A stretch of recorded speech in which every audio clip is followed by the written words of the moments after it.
కోసం, వాళ్ళ స్వేచ్ఛ కోసం, వాళ్ళ సమానత్వం కోసం, వాళ్ళ సర్వం ఉన్నతి కోసం తన జీవితాంతం కష్టపడిన వ్యక్తి అనేది ఒక అంశం అయితే, రాజ్యాంగాన్ని ఈ దేశానికి అందించిన మహోన్నతమైన వ్యక్తి, ఒక మహోన్నతమైన శక్తి డాక్టర్ బాబాసాహెబ్ అంబేద్కర్.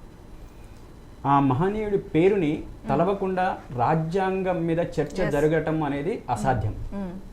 ఏ సభ్యుడు లేచి దాని మీద చర్చ మొదలుపెట్టేటప్పుడు డాక్టర్ భీమ్రావ్ అంబేద్కర్ పేరు తీసుకోకుండా, బాబాసాహెబ్ పేరు తీసుకోకుండా మాట్లాడడానికి అవకాశమే లేదు.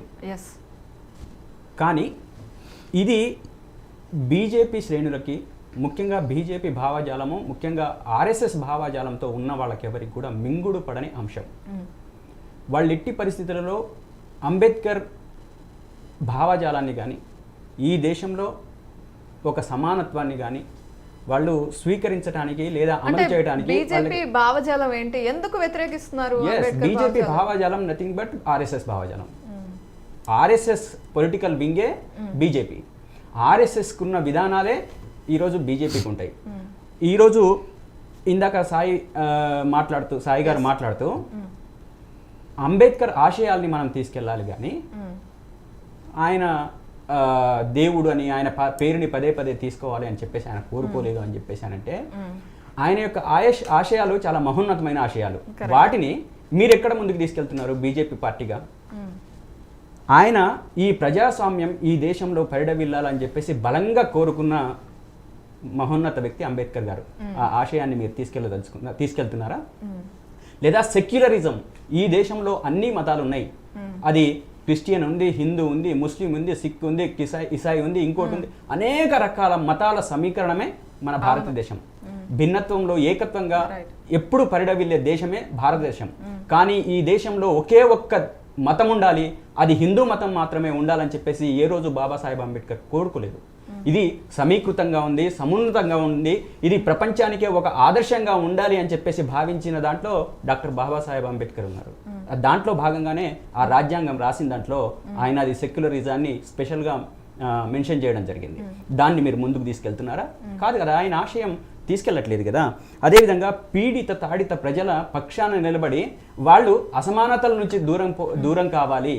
అదేవిధంగా దళిత వర్గాలు ఏవైతే ఉన్నాయో అంటరానితనాన్ని ఈ దేశంలో తీసుకొచ్చిందే ఆర్ఎస్ఎస్ భావజాలం, లేదా ఆర్ఎస్ఎస్ సనాతన కాలం నుంచి వస్తున్న దానికి ఈరోజు ఒక బేస్ చేసుకున్న ఆర్ఎస్ఎస్. వాటి మూలంగానే ఈరోజు ఆ చాతుర్వర్ణ వ్యవస్థని కొనసాగించే దాంట్లో భాగంగానే మీరు విధానాలు తీసుకొస్తున్నారు. దాంట్లో భాగంగానే మీరు హిందూయిజాన్ని ఇక్కడ నిలబెట్టాలని అనుకుంటున్నారు. అది కాదు కదా అంబేద్కర్ కోరుకున్నది. అంబేద్కర్ గారు కోరుకున్నది ఈ సమానత్వం కోరుకున్నది, ఈ ప్రజల మధ్య ఈ కులాల మతాల అంతరాలు లేకుండా. చెప్పండి. హిందూయిజం ని ఏకం చేయాలి, హిందువులంతా కలిసి ఉండాలనేది వాళ్ళ భావనగా చూస్తున్నారా? హిందువులు మాత్రమే ఉండాలి, మిగతా వాళ్లతో మాకు పని లేదు అనే విధంగా వాళ్ళ భావజాలం ఉందా? ఈ దేశంలో ఉండాలంటే వందే మాత్రం పాడాల్సిందే, ఈ దేశంలో ఉండాలంటే జై శ్రీరామ్ అనాల్సిందే అనేది వాళ్ళ నినాదం.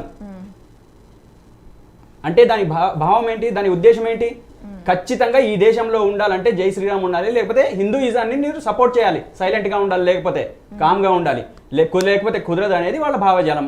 ఆ భావజాలాన్ని వాళ్ళు చాలా సీరియస్గా ఇంప్లిమెంట్ చేసుకుంటూ పోతున్నారు. ఈ దేశంలో ఒక కుల పిచ్చిని తీసుకొచ్చింది, ఒక మత పిచ్చిని తీసుకొచ్చింది. విజయ్ కుమార్ ఏదో సబ్మిషన్, అదే అది ఆ ఉన్మాదము, ఆ ఇజము, వాళ్ళందరూ అది చేస్తూ వస్తున్న పరిస్థితి ఈరోజు మనకు కనబడతా ఉంది. అదేవిధంగా కులం పేరుతో, అంటే కులాన్ని కూడా ఈరోజు బలోపేతం చేయడంలో కూడా ఒక బీజేపీ వచ్చిన తర్వాత ఇంకా అది అధికమైపోయింది. అంటే కులం అనేది ఒక కులం పేరుతో ముందుకెళ్ళటం అనేది దాన్ని ఇంకా పూర్తి మొత్తంలో ఒక వేళ్ళు అనుకునేటట్లుగా వచ్చిందే బీజేపీ వచ్చిన తర్వాత. అంటే హిందూ, అదేవిధంగా కుల రాజకీయాలు కూడా బీజేపీ పార్టీ వచ్చిన తర్వాత అత్యధికంగా అంటే ప్రజల్లోకి చొచ్చుకొని వచ్చింది ఈ భావజాలం కారణమే. మీరు ఒక్కసారి గమనిస్తే చూడండి, ఈరోజు ఒక దళితుడు ఒక సిటీలో ఒక రూమ్ కావాలంటే, ఇల్లు కావాలంటే ఖచ్చితంగా వాళ్ళకి ఈ రోజు వరకు ఆనాడు ఉన్నది కొంతవరకు చైతన్యం అవుతూ వచ్చిన సందర్భంలో ఒక దశ వేరు, అదేవిధంగా బీజేపీ వచ్చిన తర్వాత ఒక దశ వేరు.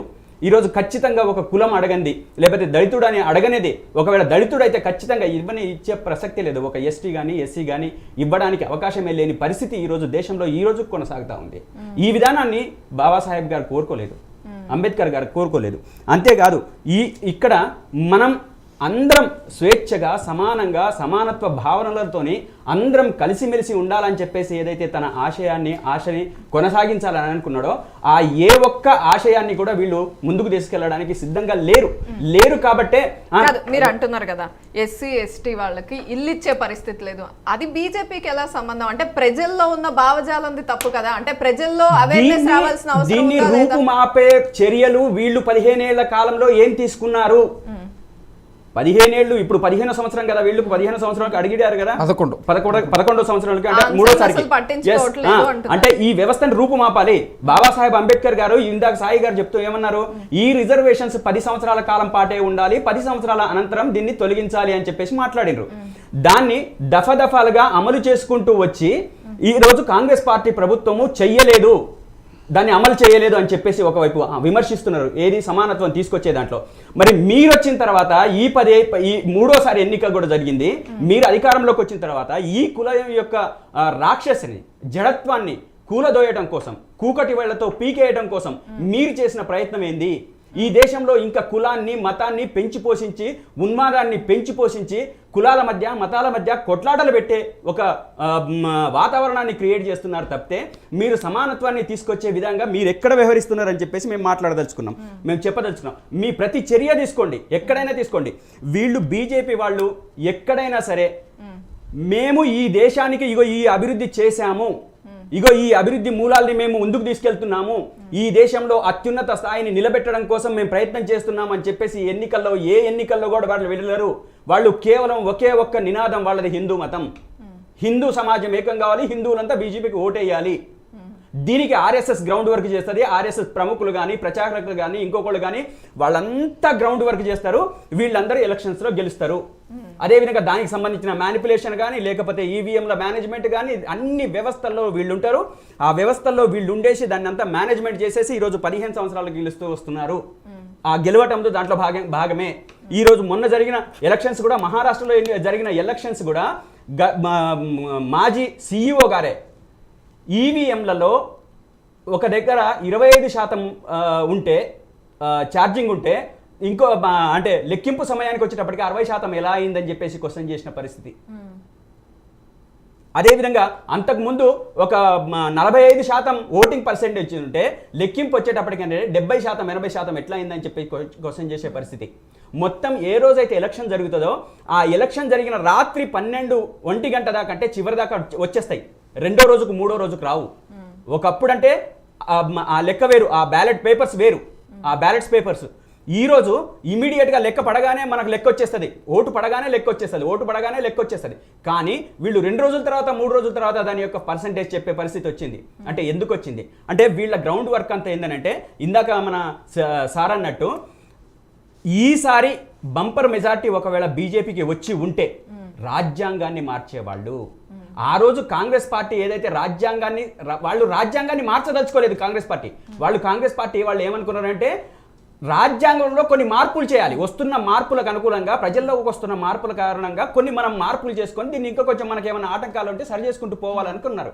కానీ ఈ ప్రస్తుతం ఉన్న రాజ్యాంగం బీజేపీ భావజాలానికి, ఆర్ఎస్ఎస్ భావజాలానికి పూర్తిగా వ్యతిరేకంగా ఉంది. ఈ పూర్తిగా వ్యతిరేకంగా ఉంది కాబట్టి దీన్ని కూకటి వేళ్లతో పీకేయడానికి మనం సర్వశక్తుల ప్రయత్నం చేయాలని చెప్పేసి వాళ్ళు చాలా సీరియస్గా పనిచేస్తున్నారు. దాంట్లో భాగంగానే ఈ మధ్య కొత్త సంవిధాన్ పేరుతోని, మోహన్ భాగవత్ పేరుతోని ఒక రచన కూడా బయటకు వచ్చింది. అది హిందీలో ఉంది. 16 పేజీల రచన బయటకు వచ్చింది. అదేవిధంగా 300 పేజీల రచన. అది పూర్తి స్థాయిలో వాళ్ళు ఇంకో రేపో మాపో తీసుకొచ్చే వాళ్ళు ఖచ్చితంగా వాళ్ళ బీజేపీ బంపర్ మెజారిటీ వచ్చి ఉంటే కనుక, ఈరోజు రాలేదు కాబట్టి దాని పక్కన అంటే తాత్కాలికంగా ఆపారు తప్పితే దాని పూర్తిగా వాళ్ళ అభిప్రాయాలు, వాళ్ళ ఇంటెలెక్చువల్స్ యొక్క అభిప్రాయాలు మేము అంటే ఒక ముసాయిదాలాగా వాళ్ళు ప్రవేశపెట్టారు. దీని మీద మీ అభిప్రాయాలు చెప్పండి, మీ విలువైన అభిప్రాయాలకు 10,000 రూపాయల బహుమానం కూడా ఇస్తామని చెప్పేసి కూడా దాంట్లో మెన్షన్ చేయడం జరిగింది. కాబట్టి వీళ్ళ మూల సిద్ధాంతమే ఈ రాజ్యాంగంకు వ్యతిరేకం. వీళ్ళ మూల సిద్ధాంతమే ఈ సమాజంలో ఉన్న అసమానతల్ని కొనసాగించడం. వాళ్ళ మూల సిద్ధాంతమే ఈ దేశంలో సనాతనం ధర్మం పేరుతో స్త్రీలని అణగదొక్కటం, వాళ్ళని వెధవల్ని చేయటం, వాళ్ళు వెధవలైతే మళ్ళీ పెళ్లి చేసుకోకుండా ఉండడం, లేదా భర్త చనిపోతే మళ్ళీ ఆ చితి మీద మళ్ళీ తను కూడా చనిపోయే విధంగా విధానాలు తీసుకురావడం, ఇవన్నీ కూడా వీళ్ళ మూల సిద్ధాంతాల్లో భాగం, అది ఆర్ఎస్ఎస్లో భాగం. కాబట్టి వాళ్ళు రాజ్యాంగం వీటన్నిటిని తొలగించేసింది. కొన్ని వేల లక్షల మంది ప్రాణ త్యాగాల మీద ఏర్పడ్డ భారతదేశ స్వాతంత్రం తర్వాత డాక్టర్ బాబాసాహెబ్ అంబేద్కర్ గారు అన్ని దేశాల రాజ్యాంగాల్ని పరిశీలించిన తర్వాత మన దేశానికి ఏ రాజ్యాంగాన్ని మనం అమలుపరిస్తే బాగుంటుంది, ఏ రాజ్యాంగాన్ని మనం ఏ విధానాల్ని మనం అవలంబిస్తే ఈ దేశానికి ఉపయోగపడుతుంది అని చెప్పేసి అన్ని రకాల విషయాల్ని తీసుకొని మరీ రూపొందించిన రాజ్యాంగం. అటువంటి రాజ్యాంగం వీళ్ళకి ఆటంకంగా ఉంది, కంటకింపుగా ఉంది.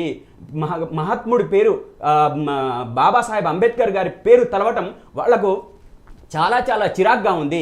ఇందాక సాయి గారు ఒక మాట అన్నారు, ఈరోజు బీజేపీ గవర్నమెంట్ ఎస్సీలకు ఇవ్వలేదా, ఎస్టీలకు ఇవ్వలేదా అని చెప్పేసి చెప్పిండ్రు. వీళ్ళు పైకి చూడడానికి ఒక ప్రెసిడెంట్ ఎస్సీనో ఎస్టీనో పెడతారు. ఎందుకు పెడతారంటే వాళ్ళకి ఏం అధికారాలు ఉండవు. ఇక్కడ ప్రధానమంత్రి చెప్పిందే ఉంటుంది, నడిచేదంతా కూడా ప్రధానమంత్రి చెప్పేది ఉంటుంది, లేకపోతే ఇంకోటి అంటే వాళ్ళ క్యాబినెట్ చెప్పింది ఉంటుంది. కానీ బీజేపీలో ఈరోజు బ్రాహ్మణులు ఎంత సంఖ్య అత్యధిక సంఖ్య బ్రాహ్మణుల సంఖ్య ఉంది, మిగతా అంతా తర్వాత. ఈరోజు బీసీ ముఖ్యమంత్రి అని చెప్పేసి ప్రధానమంత్రి గారు అంటున్నారు కదా, ఈరోజు బీసీని ఒక ప్రధానమంత్రి స్థాయిలో ఉంచిందే రాజ్యాంగం, అది బాబాసాహెబ్ గారు రాసిన రాజ్యాంగం.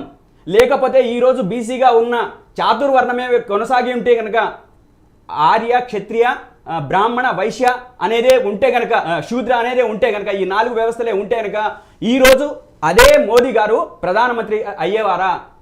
అవ్వడానికి అవకాశం ఉందా? లేనే లేదు. కానీ వీళ్ళ భుజాల మీద తుపాకీ పెట్టి హిందుత్వాన్ని ముందుకు తీసుకొచ్చే ఒక పని ప్రధానంగా ఆర్ఎస్ఎస్ చేస్తూ ఉంది. ఈ దేశానికి అత్యంత ప్రమాదకరమైన పరిస్థితి రాబోతుందని చెప్పేసి అయితే మేము ఘంటాపథంగా చెప్పదలుచుకున్నాం. రైట్. విజయ్ కుమార్ గారు,